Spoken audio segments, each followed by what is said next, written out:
Comme tout logiciel 3D, Blender a une interface. Cette interface et la navigation de cette interface nous permettent de créer les scènes 3D. Dans Blender, l'interface est composée de plusieurs parties. À gauche, on a les outils, le panneau des outils. Dans ce panneau, on peut modifier certaines propriétés concernant les objets qu'on a dans la scène 3D. On peut appliquer plusieurs paramètres. On verra ça plus en détail dans de prochains tutoriaux. Alors ici au centre, on a la scène 3D, c'est la vue de notre scène 3D. Elle est composée d'un objet 3D ou de plusieurs, et de la lampe qui est la source de lumière de notre scène, puis de la caméra. Je vais y revenir à la fin du tutoriel pour voir comment naviguer cette fenêtre.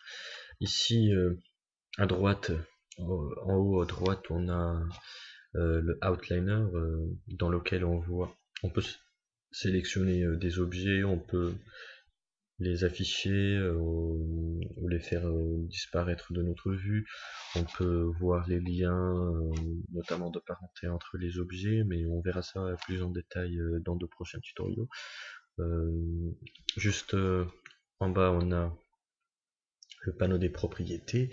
Alors, on a plusieurs paramètres. On a plusieurs paramètres. On a les paramètres par exemple du rendu, les paramètres de texture, de matériaux. Si on voit par exemple, si on regarde le paramètre des rendus, on constate que on peut choisir entre image ou vidéo pour le rendu. On peut choisir la taille de l'image, la définition et le lieu où on va l'enregistrer. On verra ça plus en détail après. Pour le moment, on va aussi voir la droite du temps. Ici, on a le temps, les frames. On a 25 frames par seconde. Par seconde, excusez-moi pour mon accent anglais. 25 frames par seconde. Ici, c'est ici qu'on regarde pour les animations et pour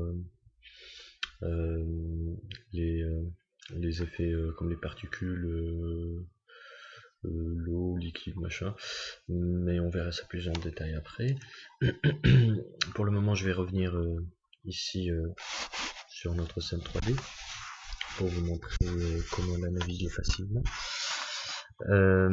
Alors, pour sélectionner déjà, on fait clic 3 pour sélectionner. Pour sélectionner plusieurs objets, on clique Shift et clic droit. Et on remarque que le dernier a une couleur plus claire. Ça nous permet juste de voir un peu l'ordre des sélections. C'est très utile après pour les parentés, pour plein d'autres propriétés. On a aussi A pour sélectionner tout et pour désélectionner tout. Voilà. Et maintenant pour zoomer, il faut utiliser le mollet de la souris. Voilà, pour zoomer. Si on clique sur le mollet et qu'on fait bouger la souris, eh bien on fait une rotation autour de notre objet.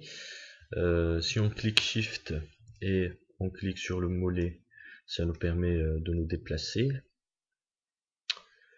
Voilà. Et on a aussi certains raccourcis pour des vues très utiles lors de la modélisation. Si on clique sur 1, on regarde l'objet de face. Si on clique sur 7, on regarde en haut. Si on clique sur 3, on regarde de côté. Et si on clique sur CTRL, par exemple les 1, eh bien on regarde le contraire, c'est-à-dire l'arrière. CTRL 7 en bas, CTRL 3 c'est l'autre côté. On peut aussi passer de la vision d'une vue orthogonale à une vue avec profondeur. J'ai pas le terme en tête, il faut cliquer sur 5. On passe de la vue orthogonale à la vue 3D. Et puis on a aussi 8 pour bouger, faire une rotation dans ce sens, 4 pour le côté, 6 aussi, et 2 comme ça. Bon, je crois que je vais m'arrêter là pour ce tutoriel. C'était juste un tutoriel sur vraiment la base de l'interface. Entraînez-vous à bien